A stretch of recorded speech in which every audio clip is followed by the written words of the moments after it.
Hello everybody, it's me, Mrs. Kokenauer. I've got a great book to share with you today.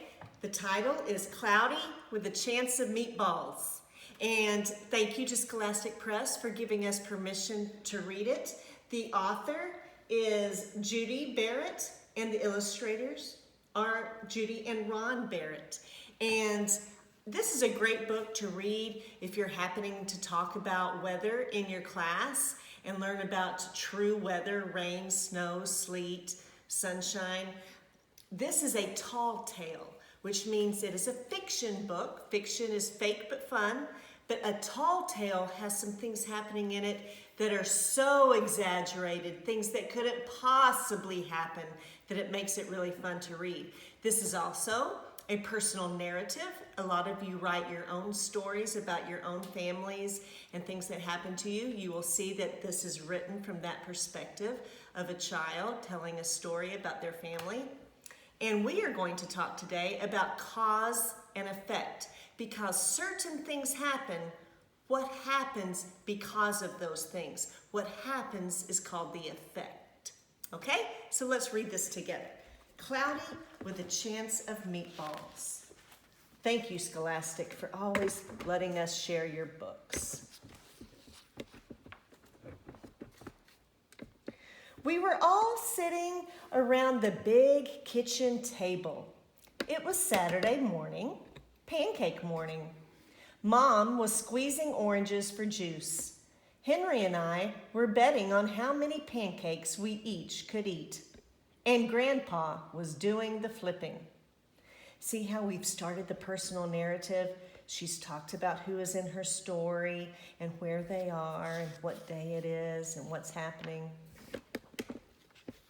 Seconds later, something flew through the air, headed toward the kitchen ceiling, and landed right on Henry. After we realized that the flying object was only a pancake, we all laughed, even Grandpa. Breakfast continued quite uneventfully. All the other pancakes landed in the pan, and all of them were eaten, even the one that landed on Henry. That night, touched off by the pancake incident at breakfast, Grandpa told us the best tall tale bedtime story he had ever told.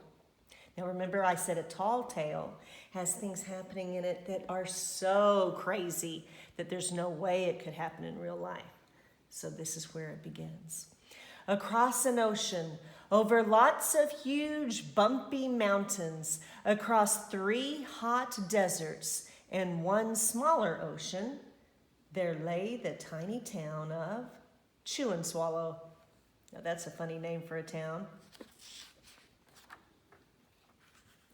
In most ways, it was very much like any other tiny town. It had a main street lined with stores, houses with trees and gardens around them, a schoolhouse, about 300 people, and some assorted cats and dogs. But there were no food stores in the town of Chew and Swallow. They didn't need any. The sky supplied all the food they could possibly want. The only thing that was really different about Chew and Swallow was its weather. It came 3 times a day, at breakfast, lunch, and dinner. Everything that everyone ate came from the sky. Now, boys and girls, do you get your food from the sky? You sure don't, do you? Our weather is rain, wind, snow sometimes, sleet, sunshine, not food. So that is something that couldn't possibly happen in real life. Whatever the weather served, that was what they ate. But it never rained rain, it never snowed snow, and it never blew just wind. It rained things like soup and juice. It snowed mashed potatoes and green peas. And sometimes the wind blew in storms of hamburgers. Now that would be fun to reach out and grab a hamburger to eat, wouldn't it? The people could watch the weather report on television in the morning and they would even hear a prediction for the next day's food. Your parents might watch the news to get a prediction for the next day's real weather, but not for food. When the townspeople went outside, they carried their plates, cups, glasses, forks, spoons, knives, and napkins with them. That way, they would always be prepared for any kind of weather.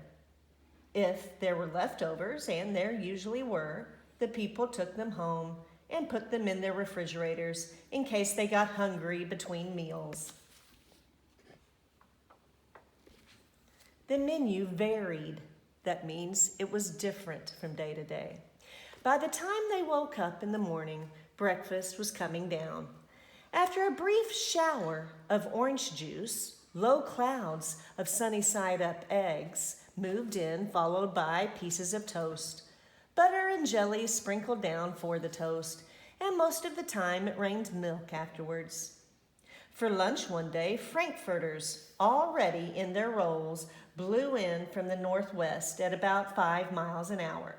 Frankfurters is another word for hot dogs. There were mustard clouds nearby. Then the wind shifted to the east and brought in baked beans. A drizzle of soda finished off the meal. Do you notice they use weather words in this book describing the way food comes? Drizzle is how we talk about rain. The wind shifting, bringing in different food. Dinner one night consisted of lamb chops, becoming heavy at times with occasional ketchup. Periods of peas and baked potatoes were followed by gradual clearing, with a wonderful jello setting in the west. Now, we were talking about cause and effect. Because all this food came down every day, what do you think happens? What would be one of the effects of all of the food coming down? The sanitation department of Chew and Swallow had a rather unusual job for a sanitation department.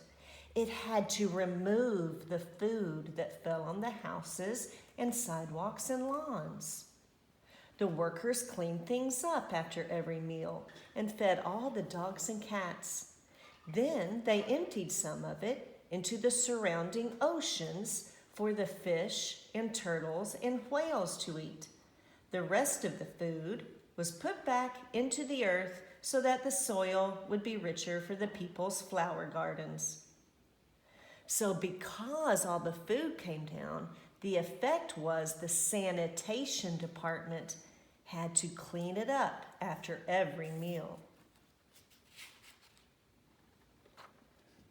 Life for the townspeople was delicious until the weather took a turn for the worse. And look, this is the town's newspaper. The newspaper is called the Chew and Swallow Digest. And the headline is, "Spaghetti Ties Up Town. Record-breaking pasta fall causes chaos. Traffic snarled on Lower Intestine Street." So there was a bad storm of spaghetti that is going to cause problems. One day, there was nothing but gorgonzola cheese all day long. The next day, there was only broccoli, all overcooked. I would not like that day. And the next day, there were Brussels sprouts and peanut butter with mayonnaise.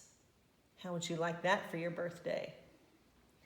Another day, there was a pea soup fog. No one could see where they were going, and they could barely find the rest of the meal that got stuck in the fog.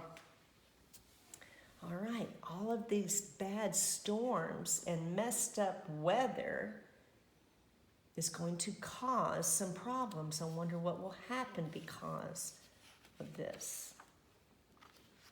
The food was getting larger and larger, and so were the portions. The people were getting frightened. Violent storms blew up frequently. Awful things were happening. One Tuesday, there was a hurricane of bread and rolls all day long and into the night. There were soft rolls and hard rolls, some with seeds and some without. There was white bread and rye and whole wheat toast. Most of it was larger than they had ever seen bread and rolls before. It was a terrible day. Everyone had to stay indoors. So that's one of the effects. One thing that happened because of the bad weather, everyone had to stay indoors. Roofs were damaged. That's another effect. And the sanitation department was beside itself. The mess took the workers 4 days to clean up, and the sea was full of floating rolls. To help out, the people piled up as much bread as they could in their backyards. The birds picked at it a bit, but it just stayed there and got staler and staler. There was a storm of pancakes one morning and a downpour of maple syrup that nearly flooded the town. A huge pancake covered the school. No one could get it off because of its weight, so they had to close the school. So because of this bad weather, one effect was they had to close the school. Lunch one day brought 15-inch drifts of cream cheese and jelly sandwiches. Okay, because of all of these cream cheese and jelly sandwiches, what do you think will happen? What will the effect be? Everyone ate themselves sick, and the day ended with a stomachache. That's the effect. There was an awful salt and pepper wind, accompanied by an even worse tomato tornado. People were sneezing themselves silly and running to avoid the tomatoes. The town was a mess. There were seeds and pulp everywhere. The sanitation department gave up. The job was too big. Everyone feared for their lives. They couldn't go outside most of the time. Many houses had been badly damaged by giant meatballs. Stores were boarded up, and there was no more school for the children. So what do you think is going to happen? Because of all of the bad weather, what will be the effect for this town? So a decision was made to abandon the town of Chew and Swallow. It was a matter of survival. Do you know what abandon means? It means to leave. The people are going to leave their town because of the weather. That's the effect. They leave. The people glued together the giant pieces of stale bread, sandwich style with peanut butter, took the absolute necessities with them, and set sail on their rafts for a new land. Look what they used for a sail, a huge piece of cheese. So because of the bad weather, they left their town. After being afloat for a week, they finally reached a small coastal town which welcomed them. The bread had held up surprisingly well enough for them to build temporary houses for themselves out of it. The children began school again, and the adults all tried to find places for themselves in the new land. The biggest change they had to make was getting used to buying food at a supermarket. A supermarket is another word for grocery store. They found it odd that the food was kept on shelves, packaged in boxes, cans, and bottles. Meat that had to be cooked was kept in large refrigerators. Nothing came down from the sky except rain and snow. The clouds above their heads were not made of fried eggs. No one ever got hit by a hamburger again. And nobody dared to go back to Chew and Swallow to find out what had happened to it. They were too afraid. Henry and I were awake until the very end of Grandpa's story. I remember his goodnight kiss. So the townspeople moved to a town just like our town, where you don't get food from the weather, from the sky, you get it at a grocery store. The next morning, we woke up to see snow falling outside our window. We ran downstairs for breakfast and ate it a little faster than usual so we could go sledding with Grandpa. It's funny, but even as we were sliding down the hill, We thought we saw a giant pat of butter at the top, and we could almost smell mashed potatoes. Do you think that's really butter? That's the sun coming up, isn't it? Do you think this is really mashed potatoes? It's snow, but they're using their imaginations after hearing Grandpa's funny story. Wasn't that a fun book? I thought it was a very fun, tall tale about weather. Some of you have been learning about weather that really happens, and it's fun to read this fiction story about it. And it was also fun to read about cause and effect, because certain things happen, other things happen, and that's called the effect. I sure do miss you guys. I love you. You're my favorite. I'll see you next time.